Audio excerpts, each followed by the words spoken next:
Tala Fou o tala mai Ausetalia le radio Samoa. Ua whaia foi Ausetalia le whai ungo le ale se suinga. Ia na tu la fono e whaatau tangata malanga mai le tunu mai saina. E ui ini se whetuna inga ua whaia isi atunu e peo Amerika. Le ua whailo mai o India ma Italia, Japani ma Taiwan. Ua whaia foi ala tau whetuna inga i tūlanga o whainga malanga. Ua mana o miai tangata mai saina e malanga atu. Ia whaali wha maoninga o negative test o le COVID. Tato amu whaia na malanga atu. Tau nora pāne mea Ausetalia, le a whaawau pēo na whaalango-lango, whaai unga i whautuanga mai i la tau e papoto whapitoa i mata upu nei, i la tau i olo ngāre rua le matanga ruenga o soifua malolo ina. Uno o whaawau pēo whiutana i ngā saina ma Ausetalia i mata upu tau whataua inga, ia ma ua whaai lua o lo sono ngalelei. O loa au tu e whaolo au ina atu e Ausetalia i a saina, le asa yeini nei pāpui pui le tuanai, i au fiai le bali, o le waina, a ano manufasi, ma le greyfish. Uanginga i upenga o whasota inga ma le social media, a lo whaanga o tangata i le fitafita Australia o Sage O'Donnell, le uwha maonia le whasiotia a o taua i mo Ukraine i le taua Malusia. Whalapatonga le Australian Federation of Ukrainian Organisation, ma le Association of Ukrainians in Victoria, o whailolo lato whaaloalo i a Sage malona ainga, ma o lato ta wai se whatanuanga ma le SPS, o onga ia o swa inga Lucia i a Ukraine, ma wala ngā te tau lava o na whai iei se whatatau a le rolangi. E le ngatai whalapatonga nei a o le lautelo le atunuu, o mori a lo whaanga ma wha mai senga, mo siali i fita malona ainga, a meise wō mai masani. Tua tele fita Australia iei fo iso o tanga i a Ukraine, o lo tau i fo i le taua lea, ma le whinaunga ma Lucia. Ua tālusanga ina tangata Australia ia fōa i le toto, paina toto e alo fia i le sioti o lea tūlanga i le tunuu, a toa ai mai se ia lea ngātu le tausanga fōulu a whelua tolu. Whailo mai le Australian Red Cross Lifeblood, o le teminei wa mana o mia le tusa ma le afe ono se lau o paina toto i le aso, ia mawhai e ona au sia le mana onga o iai. E se fulu ono no fuanga i le atunu e mawhai ona tatala mo le ulua i teimi le aso le tausanga fōu, e fesoso niai i le nei tālu sanga. Pai mai le sui o le Lifeblood o Gemma Falkenmeyer, wala i titi le sapalai o le toto, e mai se lava i le tu ainga o le A ma le O.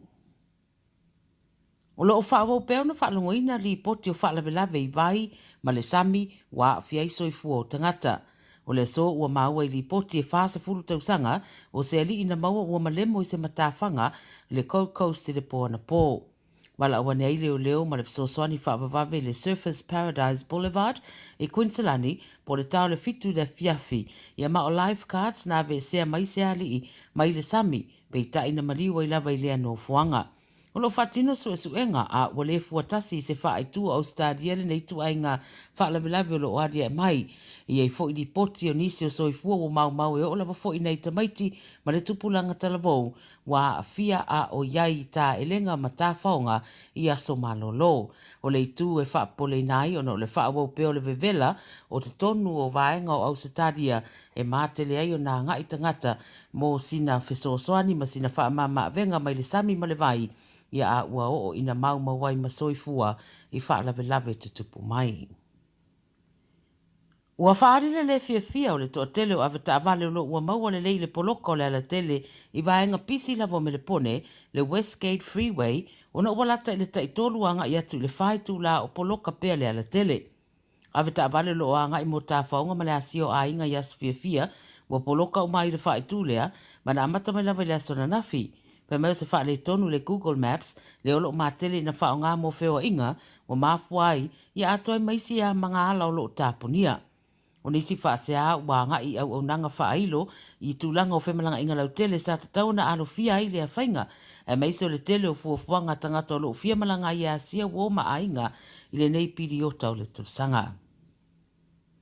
Ma le tara mulimuli, o le atu mau peona i eisa tūlanga whesusu ia i le tawa le penisini le atunu ue fuai li poti ma le 9 News i le so. Ma le anga i atu le lua whelua sputolo o lo whailua e le iai fo i se tūlanga manino. Pesi i tia pe whai tia le tawa le suau ma le penisini. Sa tau mawhai le whai ngā malo taluai, e whesosoani ma tuina se wha mama venga i le atunu i le avesea leo le fuel excise tax. Ia peita iwa mai a le taimi lea sa tuina mai sa tau mawai sina whesosoani mo le au whaita vale. Te mine iolo o tuli mata ia pea ma whinau le tō tele ia whesoasoani le mawhainga mālo i se fuafuanga e tau tu i titi ai le tau le penisini i le amata mai o le tau sanga fōulu a whelua sifun ma le tolu. O tala ia le video Samoa mo le nei au auni.